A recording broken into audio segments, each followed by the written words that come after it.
Let's mic global news.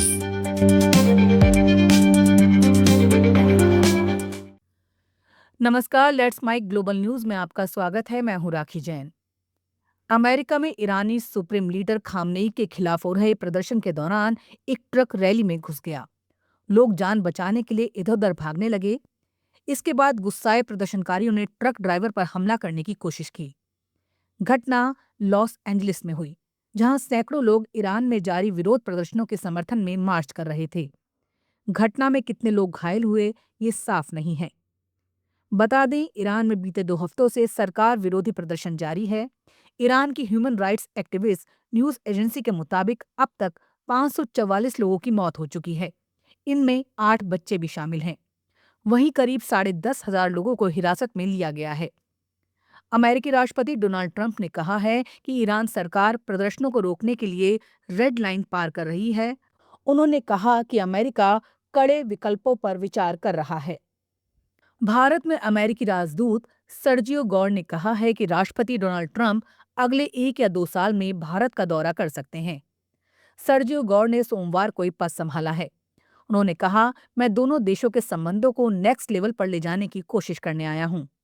राष्ट्रपति Trump के साथ जब आखिरी बार मैंने डिनर किया था, तो उन्होंने भारत के अपने आखिरी दौरे को याद किया।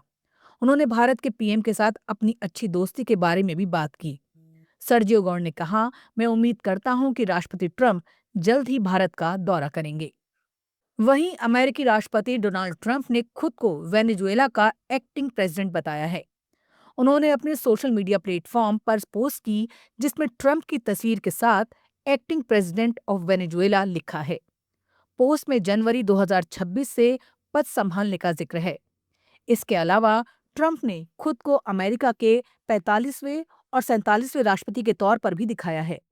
पोस्ट को लेकर व्हाइट हाउस या अमेरिकी प्रशासन की ओर से कोई औपचारिक बयान नहीं आया है।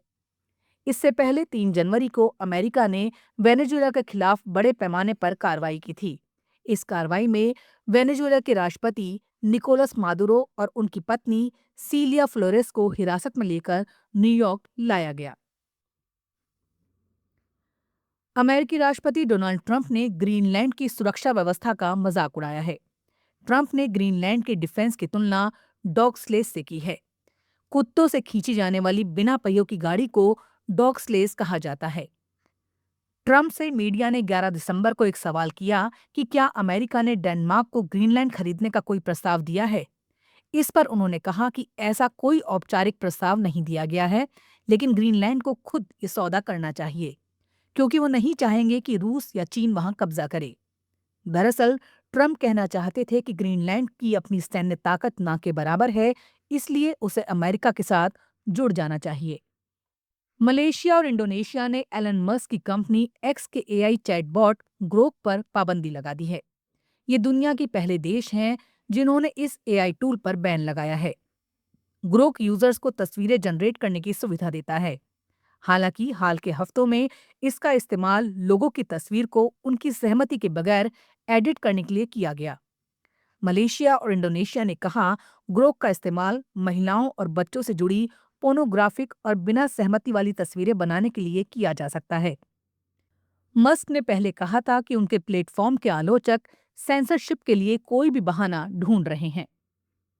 चीन के सिचुआन राज्य में एक अंडरग्राउंड चर्च चला रहे नेता ली यिंगक्यांग समेत 8 लोगों को हिरासत में ले लिया गया है। ली के साथ उनकी पत्नी और पादरी दाई जिचाओ को भी पकड़ लिया गया है। अभी तक औपचारिक आरोप सार्वजनिक नहीं किए गए हैं। चीन में बिना सरकारी मंजूरी के किसी भी धार्मिक गतिविधि की इजाजत नहीं है। सरकारी मंजूरी के बिना चलने वाले चर्च घरों, फ्लैटों या निजी जगहों पर होते हैं, जहां लोग छोटे छोटे समूहों में प्रार्थना करते हैं। इसलिए इन्हें अंडरग्राउंड चर्च कहा जाता है। चीन में कोई भी चर्च, मस्जिद या मंदिर तभी खुले तौर पर चल सकता है जब वो सरकार में रजिस्टर हो और चीनी कम्युनिस्ट पार्टी के नियमों को माने। अंग्रेजी अखबार द गार्जियन के मुताबिक चीन ने सितंबर 2025 में बिना लाइसेंस वाले धार्मिक समूहों के ऑनलाइन प्रवचन देने पर रोक लगा दी थी। ग्लोबल न्यूज में फिलहाल इतना ही। देखते रहिए, सुनते रहिए लेट्स माइक। नमस्कार। आप सुन रहे थे let's mic more than radio.